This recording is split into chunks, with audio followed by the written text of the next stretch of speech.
जय हिंद। समझते हैं हम लोग कोरोना में जो म्यूटेशन के बाद ये डबल म्यूटेंट या फिर जो डेल्टा वेरिएंट है जिसने सेकेंड वेव में इतनी भयानक तबाही मचाई, ये क्या चीज़ है और थर्ड वेव कब तक आ जाएगा, और एक जो नया वेरिएंट सामने आ रहा है जिस पर वैक्सीन भी असरदार नहीं है, उस चीज़ के बारे में हम लोग समझते हैं। देखिए, कोरोना जो है वो निकला था तो चीन के वुहान शहर से, लेकिन जैसे जैसे ये पूरे देश में फैलता गया, इसमें कई सारे चेंजिंग आते गए।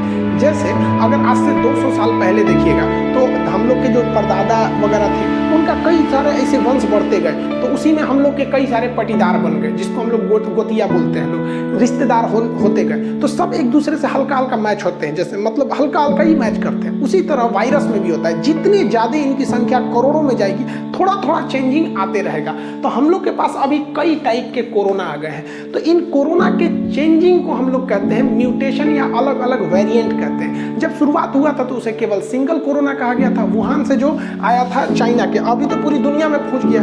अब कोई भी कोरोना जो है जब एक से दूसरा बनता है तो जिसे हम रेप्लिकेशन कहते हैं, तो वहाँ पर उसमें कई सारे प्रोटीन्स वगैरह होते हैं कोरोना के जो जेनेटिक मटेरियल है, तो उसमें जब एक से दूसरा बनता है तो जरूरी नहीं कि 100% सेम मॉडल का ही बनेगा, उसमें कुछ ना कुछ हल्का फुल्का चेंजिंग आ जाती है जिसे म्यूटेशन कहते हैं। जैसे देखिए, ये सारे के सारे कोरोना ही है सब, लेकिन अलग अलग डिजाइन के हो जाते हैं सब। हम आपसे एक सिंपली जैसे बताते हैं कि हम कुछ भी लिखते हैं, जैसे मान के चलिए हम यहाँ साइन ऐसे करते हैं तो एक हो गया ये, अगर हम दोबारा अगर करेंगे तो हल्का सा चेंजिंग आ जाएगा। तो ऐसे करते जाएंगे तो हल्का हल्का चेंजिंग आते जाता है, यहाँ पे कहीं पे भी जाएंगे तो हल्का सा चेंजिंग आते जाएगा, तो इसी को कहते हैं म्यूटेशन। लेकिन कभी कभी क्या होता है कि कुछ चेंजिंग बिल्कुल अलग हो जाती है, तो उससे खतरा अलग हो जाता है। तो वैसे ही कोरोना करोड़ों की संख्या में, तो कुछ ऐसे चेंज है जो हमको खतरा नहीं पहुंचाते, लेकिन कुछ ऐसे भी चेंजेज आए हैं जो हमें खतरा पहुंचा देते हैं, तो जो कंसर्न का विषय बन जाता है। तो ऐसे ही कोरोना में से लाखों वेरिएंट निकले, उसके कई वेरिएंट निकले हैं। तो जिस वेरिएंट से खतरा नहीं रहता है उस वेरिएंट को हम लोग ध्यान से नहीं देते हैं, लेकिन कुछ ऐसे भी चेंजिंग होते हैं जो हमें खतरा दे देते हैं। जैसे एक था B117, ये ब्रिटेन में पाया गया, एक था B1351, ये साउथ अफ्रीका में, P1 ब्राजील में, ऐसे इंडिया में B16172 ऐसे इंडिया में पाया गया। अब ये जो B1 P1 ये सब देख रहे हैं, ये जेनेटिक कोड होता है, इसकी एक अलग ब्रांच ही है, काफ़ी जटिल ये चीज़ होता है, जेनेटिक कोड को डिसाइड करना, उस हिसाब से ये नाम दिया जाता है। लेकिन यहाँ एक समस्या हो गया, किसी को ये नाम बोलने में बड़ा दिक्कत होता था। अब B117 बोलने से अच्छा वो कहता था कि ब्रिटेन वाला कोरोना है ये, अब भारत वाला क्या B16172, अब ये बोलने से ज़्यादा था वो कहता था इंडियन कोरोना है, भाई भारत वाला वेरिएंट है, ब्राजील वाला। अब इन देशों को हो गया ऐतराज, अब हम लोग सारे लोग, इसमें भारत भी था, चले गए WHO के पास। WHO के जो चीफ है टेड्रोस, इन्होंने पास शिकायत किया गया कि भैया जो चीन से कोरोना निकला था वो तो सिंगल एक था, स्टार्टिंग था, तो उसके वेरिएंट नहीं थे, इसलिए उसे सिंपल कोरोना कहा गया, बट उसका भी जेनेटिक नाम था G614। तो इसे लोगों ने कहा G614, या तो कह दिया कोरोना। लेकिन जब कोरोना के वेरिएंट आए तो यहाँ पे देखिएगा, इसमें चाइना का नाम नहीं लिया गया कहीं पे, उसे वुहान कोरोना या चाइना कोरोना नहीं कहा गया, लेकिन ये ब्रिटेन वाला कोरोना, ब्राजील वाला, ऐसा क्यों हो गया? तो इन्होंने एक रास्ता निकाला, कहा कि देखिए जो साइंटिफिक नेम है वो तो वही रहेगा B117, और एक्चुअली ये पाया गया था ब्रिटेन में, यूके में, तो लोगों को ये साइंटिफिक नाम बोलने से सहूलियत लगती थी, वो यूके बोल देते थे।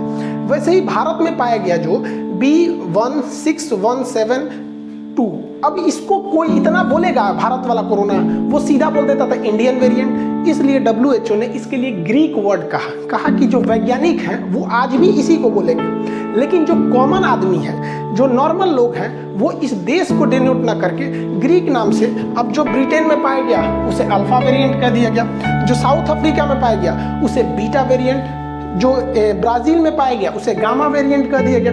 उसी तरह इंडिया में दो वेरिएंट पाए गए थे, हल्का सा चेंजिंग था, एक था B16172 और B16171, तो एक का नाम रखा गया डेल्टा वेरिएंट, एक का नाम रखा गया कप्पा वेरिएंट। तो जिसमें सबसे ज़्यादा खतरनाक अगर कोई है तो वो डेल्टा वेरिएंट है। इसी ने भारत में सेकेंड वेव में इतनी तबाही मचाई, लाखों लोगों का जान ले गया। ये इतना खतरनाक है कि ये युवाओं तक को नहीं छोड़ा, और एक्चुअली ये आया हम लोग के यहाँ अप्रैल मई में, और बूढ़े लोग इसमें उतना संक्रमित नहीं हुए क्योंकि उन लोगों को एटलीस्ट एक डोज वैक्सीन की लग गई थी। तो भारत पूरी दुनिया में अभी ये सबसे खतरनाक इशू बना हुआ है डेल्टा वेरिएंट। अब अगर WHO ने ऐसा नाम नहीं जुगाड़ किया रहता तो आज पूरी दुनिया में लोग क्या कहते हैं कि इंडियन वेरिएंट बहुत खतरनाक है, इंडियन वेरिएंट बहुत खतरनाक है। ससुरा जहाँ से चाइना से शुरू हुआ, चाइना का नाम ही नहीं बदनाम होता और हम लोग खामखा में पीस जाते। इस वजह से इस तरह के नाम दिए गए, लेकिन साइंटिस्ट आज भी इसके जेनेटिक कोड के नाम से ही बुलाते हैं। लेकिन जो परंपरा थी देश के ओरिजिन जहाँ से इसकी पहली शुरुआत हुई थी, अब उसे खत्म कर दिया गया। भारत में 2 वेरिएंट थे, एक था आपका डेल्टा वेरिएंट जो भयानक तबाही मचाया है, एक कप्पा वेरिएंट, ये उतना तबाही नहीं मचाया। लेकिन अभी भारत में जीनोम सीक्वेंसिंग में एक और वेरिएंट पाया गया जिसका नाम है डेल्टा प्लस वेरिएंट। अब ये डेल्टा प्लस वेरिएंट इतना खतरनाक, एक तो डेल्टा खतरनाक है, उस पर से डेल्टा प्लस वेरिएंट पर देखा गया है कि वैक्सीन काम नहीं कर पाती है। इसलिए लोगों को जरूरी है कि वो अभी से ज़्यादा वैक्सीन ले सके ताकि वो लोग कोरोना के अलग वेरिएंट से तो कम बच सके।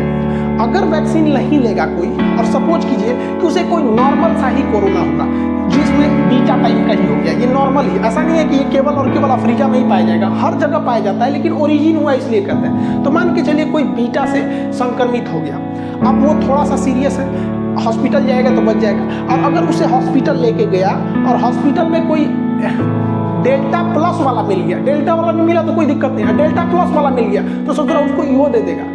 अब वो सोच ये इस सब से तो आदमी बचा सकता है। डेल्टा प्लस वेरिएंट जो है वो काफ़ी ज़्यादा खतरनाक है, इसलिए अभी वैक्सीन लेके रेडी रखिए लोग, ताकि बीमार उमार पड़े तो घरे ही ठीक हो सके। हॉस्पिटल में ज़्यादा दौड़ने की जरूरत नहीं है, वरना वहाँ अपने ही लोड ज़्यादा है। तो ये एक खतरनाक स्थिति भारत के सामने आती दिख रही है। हालांकि वैज्ञानिकों ने कहा है कि इसकी संख्या बहुत कम देखी गई है, लेकिन देखिए कोरोना शुरुआत में भी तो कम ही देखा गया था। डेल्टा वेरिएंट को भी नवंबर दिसंबर में ही गवर्नमेंट को बोल दिए थे साइंटिस्ट सबकी एक ऐसा वेरिएंट है, लेकिन आके तबाही तो मचा ही दिया।